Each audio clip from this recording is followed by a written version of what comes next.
से ଆଉ ମୁଁ ବାହାରି ଗଲୁ ଲକ୍ଷ୍ମୀ ପୂଜା ଦେଖିବାକୁ। ସେ ପୁଣି ଏଠି ସେଠିର ନୁହଁ, ସେ ଆମ ଢେଙ୍କାନାଳ ଲକ୍ଷ୍ମୀ ପୂଜା ଯିଏକି ଫେମସ୍। ଏମିତି କିଛି ପ୍ରକୃତି ଦେଖି ମନ ହେଇଯାଉଥିଲା ଆନନ୍ଦିତ, ଲାଗୁଥିଲା ବହୁତ ବହୁତ ଖୁସି। ଦେଖୁ ଦେଖୁ ପହଞ୍ଚିଗଲୁ ଆମ ଢେଙ୍କାନାଳ ଲକ୍ଷ୍ମୀ ପୂଜାରେ। ଏମିତି କିଛି ସୁନ୍ଦର ସୁନ୍ଦର ମେଢ଼ ଦେଖିଲୁ।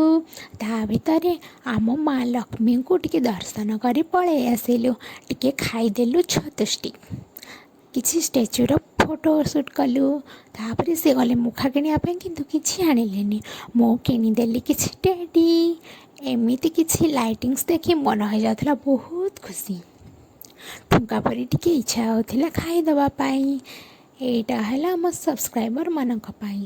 ସିଏ ତ ଟୋଟାଲି ଭିଡ଼ିଓରେ ହିଁ ଆସିଲେନି, ଯେ ଭାବିକୁ ମୁଁ ଏକା ହିଁ ଖାଉଛି। ମୁଁ ଓଡ଼ିଆ ଗୋଟିଏ ଷ୍ଟାଚ୍ୟୁ ଥିଲା, ସେଠି ଟିକେ ଫଟୋ ସୁଟ୍ କରିଦେଲୁ। ଟିକେ ଛତୁ ଆଣି ଘରକୁ ଆସିଲୁ। ଏମିତି ଆସିଲାକୁ ବାଟରେ ଦେଖିଲୁ ଗୋଟେ ଷ୍ଟାଚ୍ୟୁ, ଯିଏକି କହୁଥିଲା ଆମେ ତୁମାକେ ଖାଉ ବେଙ୍ଗଲୀ ଭାଷାରେ। ତାପରେ ଆସିଗଲୁ ରିଟର୍ନ। ଭିଡ଼ିଓଟି ଭଲ ଲାଗିଥିଲେ like, comment, share and subscribe କରିବାକୁ ଜମାରୁ ଭୁଲିବନି।